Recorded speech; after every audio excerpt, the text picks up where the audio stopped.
Hello बच्चों, मैं ई पढ़ो में आप सबका स्वागत करती हूँ।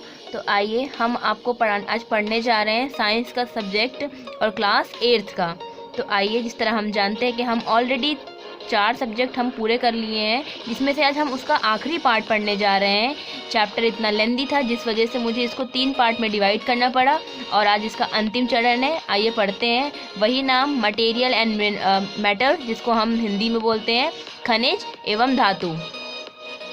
हमने पिछली बार पढ़ा था कि कोरोजन कैसे होता है और अब हम पढ़ते हैं कि कोरोजन से बचने का तरीका, कोरोजन होने से हम कैसे बचा सकते हैं। मतलब कि किसी भी लोहे के पदार्थ को उसमें जंग लगने से कैसे हम बचा सकते हैं। धातुओं का संरक्षण में कैसे बचाया जा सकता है।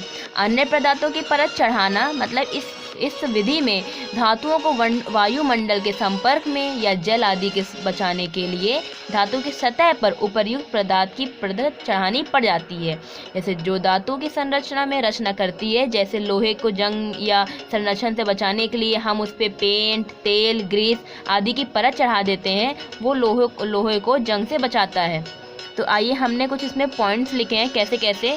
पहला पॉइंट है पेंट का लेप चढ़ाकर, यानी धातु की वस्तुओं की सतह पर अगर हम पेंट लगा दें तो उसको हम कोरोजन से यानी संरक्षण से बचाया जा सकता है। जैसे कि लोहे के फर्नीचर, लोहे के पुल, रेल के डिब्बे, बस, ट्रक आदि को हम पेंट किया जा सकता है जिससे वो कोरोड ना हो। दूसरा क्या है, ग्रीस या तेल लगाकर, हम उस पर ग्रीस या तेल लगाकर उसको कोरोजन से बचा सकते हैं। इसी के साथ हम तीसरा पॉइंट लाते हैं जिसका नाम है गैल्वानीकरण, यानी इसको इंग्लिश में हम बोलते हैं गैल्वानाइजेशन।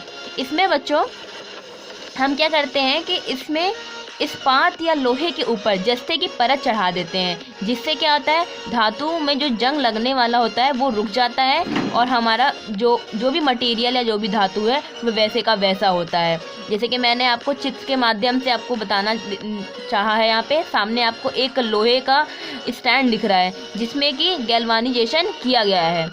आइए, इसका फोर्थ यानी लास्ट इसका पॉइंट है इलेक्ट्रोप्लेटिंग, जिसको हम हिंदी में बोलते हैं विद्युत लेपन। विद्युत धारा किया जाता है।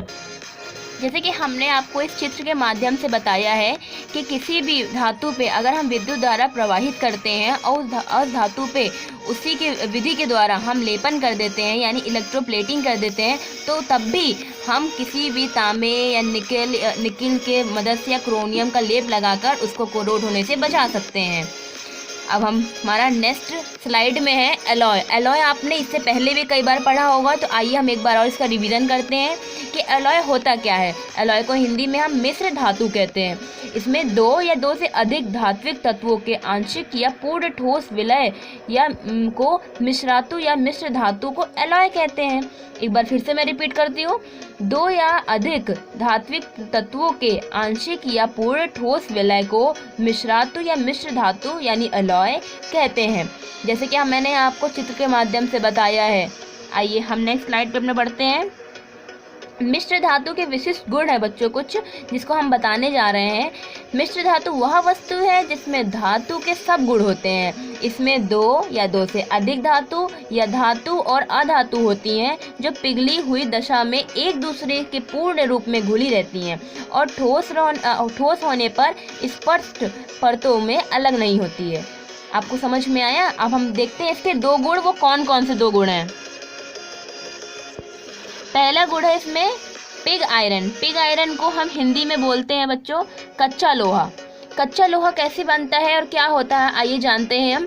लोह आयशक को अधिक कार्बन वाले ईंधन यानी जैसे कोक के साथ प्रज्वलित करने पर जो माध्यमिक उत्पाद यानी इंटरमीडिएट प्रोडक्ट बनता है उसको हम पिग आयरन कहते हैं। एक बार फिर से रिपीट करती हूँ, लोह और या आयशक को अधिक कार्बन वाले ईंधन यानी जैसे कोक के साथ प्रज्वलित करने वाले जो माध्यम उत्पाद होते हैं यानी इंटरमीडिएट प्रोडक्ट बनता है, उसी से हम लोहा बनता है। कच्चे लोहे में कार्बन की मात्रा बहुत ही अधिक होती है बच्चों, इसके कारण ही लोहा बहुत भ्रमुक यानी ब्रिटल होता है। आपको चित्र में दिखाई दे रहा होगा किस प्रकार का मैं बात कर रही हूँ।